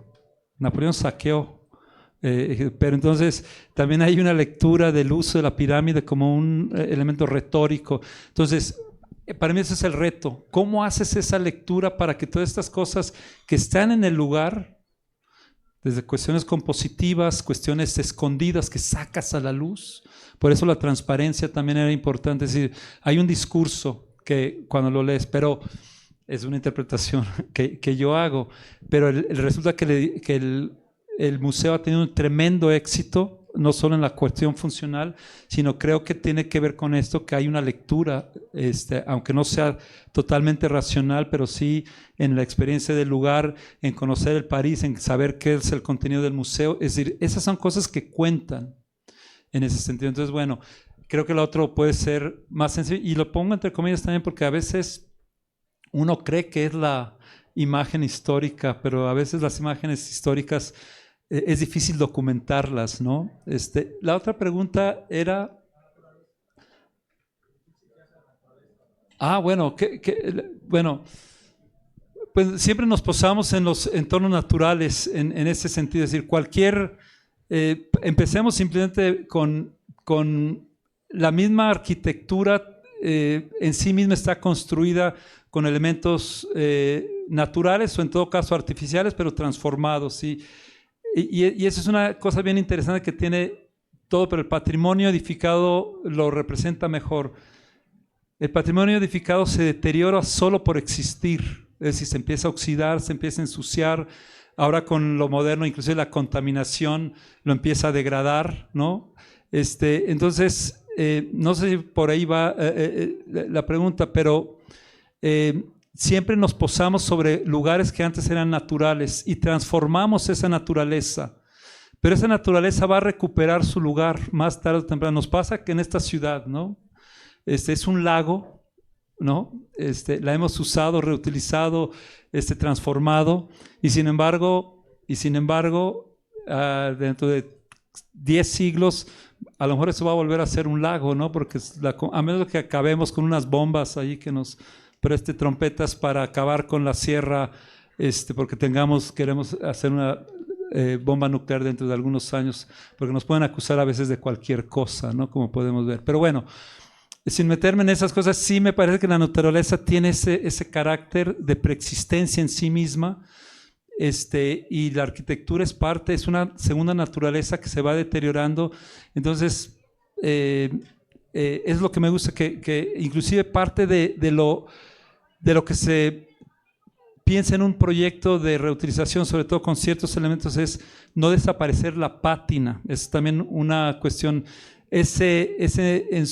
cómo se ensució durante 10 siglos, se cuestiona si se debe limpiar. Por cierto, Notre Dame, yo no lo he visitado después de la restauración, pero era muy oscura por dentro. Vi las fotografías después de la apertura y tiene una luminosidad extraordinaria porque limpiaron la piedra, recuperaron, digamos, la piedra quitándole todos los humos después de 20, bueno, no tantos, pero después de 10, 11 siglos.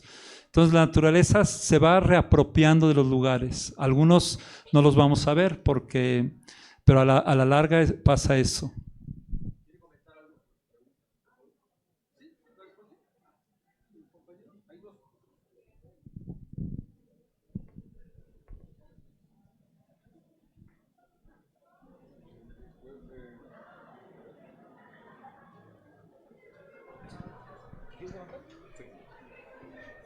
Actualmente el uso de la inteligencia artificial como herramienta de apoyo cada vez está más presente en las distintas disciplinas. ¿Cómo puede ayudarnos la inteligencia artificial a cuidar y reutilizar los edificios y estas estructuras antiguas sin perder su historia, su valor histórico?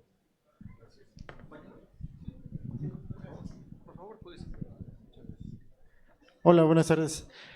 Bueno, en el contexto de la Ciudad de México hay zonas que a lo mejor como tienen más arraigo histórico, como Chapultepec, el centro de la Ciudad de México, no sé, Tlalpan, tienen una mayor diversidad de espacios que pueden ser reutilizados y que pueden ser intervenidos, pero hay casos como, no sé, en Iztapalapa, Chimalhuacán, Ecatepec, que tienen como, quizás por la gran explosión demográfica del siglo pasado, como una monotonía. Son como fraccionamientos masivos que tienen necesidades, igual como de las funciones, como en el caso de la cárcel que se convirtió en un centro de las artes, que tienen necesidades como de ese tipo de cuestión social, pero que no tienen a lo mejor tanta oportunidad, como que ya están como, no sé, como muy llenas. ¿Qué se podría hacer en ese caso? ¿Cómo se podrían intervenir esos fraccionamientos inmensos? Gracias. ¿Una más? Después las voy a tener que recordar porque tengo muy mala memoria, pero... Buenas. Hola. ¿Ya? Okay. Buenas tardes. Bueno, no es una pregunta como tal, sino como una especie de retroalimentación acerca de una diapositiva. Si nos escucha, por favor, con este. Okay. Hola. Ah. Sí. Buenas tardes. Bueno, era una especie de retroalimentación acerca de una diapositiva que mostró, en la que nos mostraba el templo de Santo Domingo en Oaxaca. Sí. Quizá muchos de los que están presentes aquí no lo sepan, pero al lado del templo hay una construcción igual. Tengo entendido, porque soy de allá, que fue un ex convento. Y muchas veces quizá se pueda ver diferente, pero más o menos es de la edad digamos, del templo. Y yo lo que he visto en ese lugar es que, aunque ya no se utiliza como un ex convento, o un convento como tal en la actualidad, es que todavía lo pueden utilizar. Y actualmente es un museo.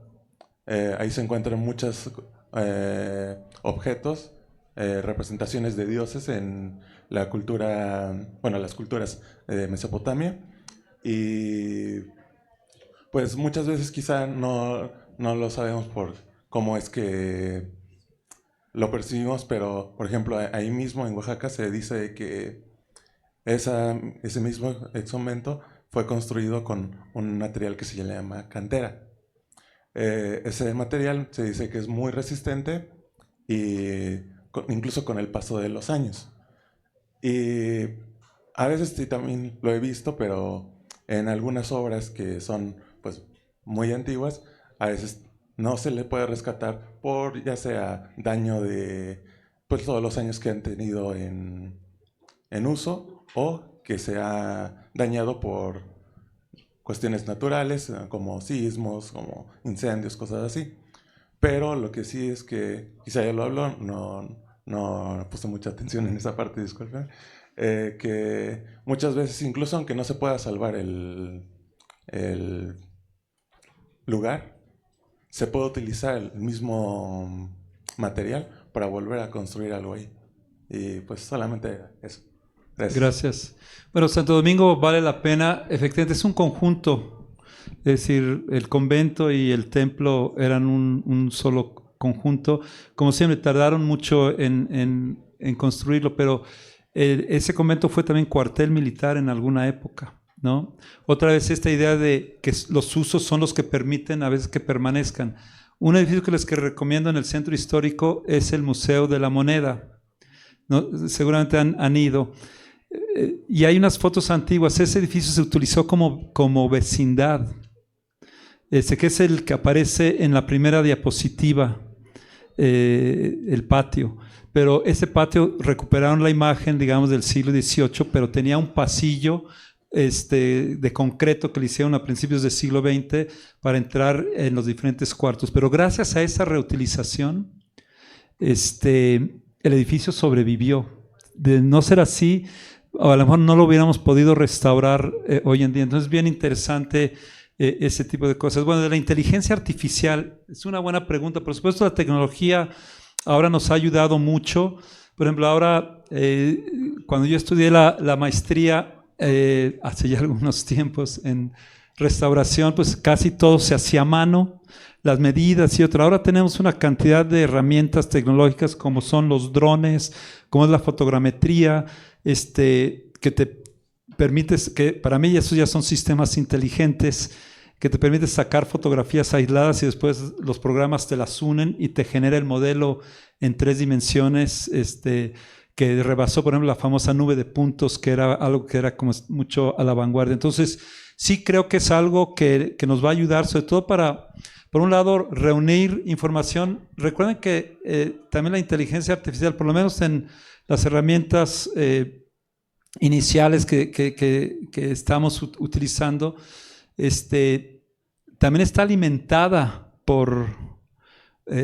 hay información que a veces es incompleta. Yo el otro día le hice una pregunta ahí a la inteligencia artificial y dijo, pues es esto, ¿no? No voy a decir de qué tema era, pero decía esto y entonces contextualizó muy bien el primer párrafo, pero el segundo párrafo recuperó una información de hacía 5 años de personajes que no tenían nada que ver con el momento actual, ¿no? Con eso de que efectivamente los políticos y todo esto van cambiando tanto.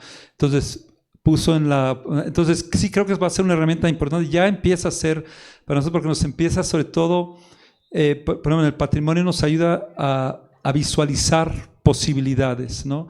Y eso, es decir, antes tenías que, para hacer un modelo, pues tardas mucho tiempo y todo eso, y eso te puede permitir, a ver, cámbiame esto y te lo cambia en instantes, ¿no? Entonces creo que, sobre todo para el proyecto y para la interpretación histórica del patrimonio, teniendo muy bien alimentado, puedes, por ejemplo, identificar mejor las etapas históricas, ¿no? Que esa vez es una cosa muy compleja que tienes que ir como paso a paso. Creo que esta interpretación, por decir algo, una cosa, de reconocer las etapas históricas y tiene toda la información cargada, va a ser una herramienta valiosísima. Y la otra pregunta fue... Las unidades habitacionales. Sí, bueno. Yo insisto, patrimonio tiene que ver con lo que también es valioso para nosotros y queremos que permanezca. Y eso no necesariamente tiene que ver con la edad de las cosas o el valor monetario de las cosas. Depende del valor que le demos. Comentaba, la ciudad ha crecido mucho.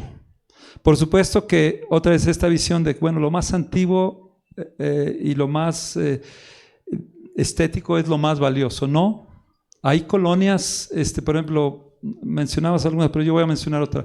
Ciudad de Nezahualcóyotl fue en su momento una extensión de la zona metropolitana, que ya es Estado de México, que bueno, se ha caracterizado por tener diferentes etapas,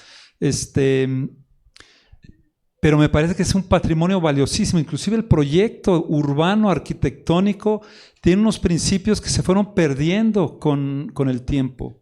Entonces hay un trabajo allí de, otra vez, identificación, de identificar cuáles son los valores que la misma comunidad las tiene que decir, porque ese lugar sí puede mejorar muchísimo. Y no se trata de decir, no, arrasémoslo, no, tiene unos valores muy interesantes ya de comunidad consolidada, no recuerdo cuándo la hicieron, pero fue a finales de los 60, si mal no recuerdo. Y es una propuesta urbana que cambió, digamos, la lógica.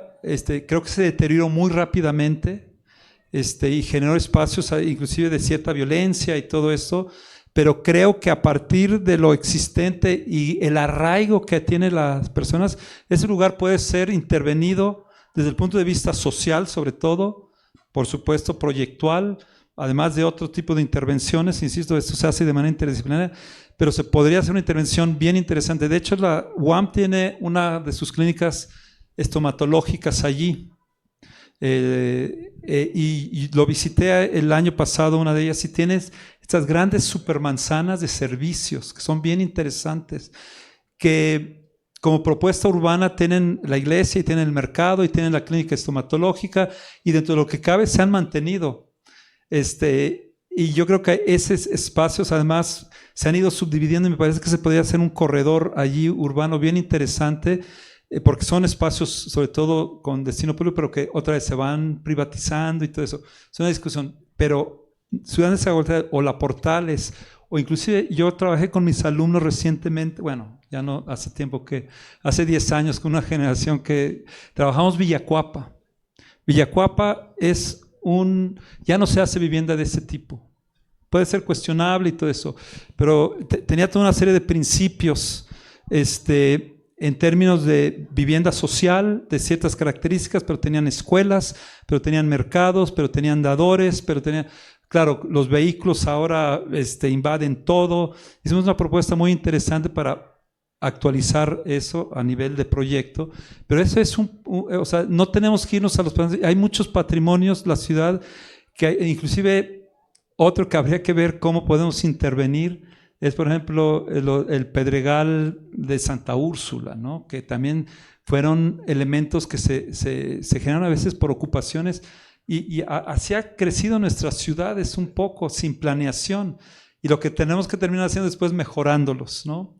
Pero hay algunos proyectos de Nezahualcóyotl, de Villacuapa, son proyectos bien interesantes, pero que después no se cuidaron, pero creo que podemos recuperar y generar espacios que yo estoy seguro que después, a lo mejor dentro de unos años, igual y me equivoco, pero va a ser, dentro de 50 años va a tener el mismo valor que tiene ahorita a lo mejor la Nápoles y todo esto, porque una vez que se intervienen estas zonas, porque las generaciones van cambiando, se les da un valor, tiene un valor de uso, un valor de suelo, un valor de ubicación, y también un valor de arraigo que yo creo que la gente no quiere perder. Y eso va para muchas. Villacuapa tiene sus propios, probablemente porque yo viví ahí muchos años y eso pasa, uno se vincula también, pero también tiene unas posibilidades arquitectónicas que yo veo ahora, los edificios nuevos, raja el edificio, estacionamiento con carros uno encima del otro, eso no es calidad de vida. Entonces a lo mejor cuestionábamos en su momento la unidad Cuapa o la unidad de Independencia, es una unidad extraordinaria que además tiene cuestiones de expresión plástica y todo esto. Entonces resulta que tenemos patrimonio también muy reciente y hay otros que se fue ocupando como estos barrios marginales, pero esa es la preexistencia, y esta universidad propuso desde el año 76, 77 intervenir esas preexistencias que pueden tener un valor patrimonial, cultural importante, pero también tienen un valor social. Hay que identificar cuáles son los valores, ¿no? Cualquiera diría, con eso termino el comentario, cuando Barragán y Gueritz, creo, hacen el Pedregal de San Ángel, pues era el Pedregal de San Ángel, o sea, poco menos que quién se va a ir ahí decían con los alacranes y las almorranas y no sé qué, en fin, que era un lugar insalubre y todo. Y ahora, y bueno, el Pedregal ahí tiene esas posibilidades, ¿no? Depende qué hacemos con él.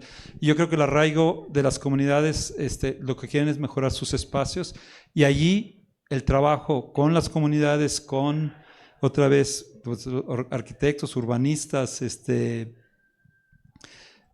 historiadores, o sea, y por supuesto, insisto, sobre todo con las personas. Ahora, el problema es que también eso cuesta, ¿no? Y hay una cosa que yo he cuestionado mucho, es que las personas dicen, no, pues yo arreglo mi pedacito. Hay que arreglar y hay que invertir a las áreas comunes, porque eso es lo que, y a veces la gente dice, no, pues yo cuido mi departamento y las escaleras que se caigan. No, es importante porque el espacio común es el que a veces desata todo lo demás. Entonces creo que hay muchas oportunidades, y yo veo esta ciudad como una oportunidad de reutilizarla, reconvertirla, pero sin borrar esas cosas que son valiosas. Y te digo, cada lugar tiene y a mí me impresionó esas supermanzanas de Nezahualcóyotl. Le dije, bueno, a lo mejor ahora que regrese la docencia, a ver si agarramos eso como un proyecto justamente de valorización urbana arquitectónica y hacemos una propuesta por lo pronto para ver qué posibilidades tiene, ¿no? Bueno, pues muchísimas gracias, Javier. Un aplauso, por favor.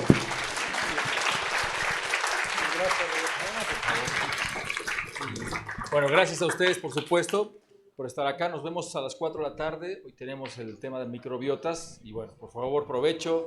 Muchísimas gracias a las y los docentes que nos acompañaron. Gracias.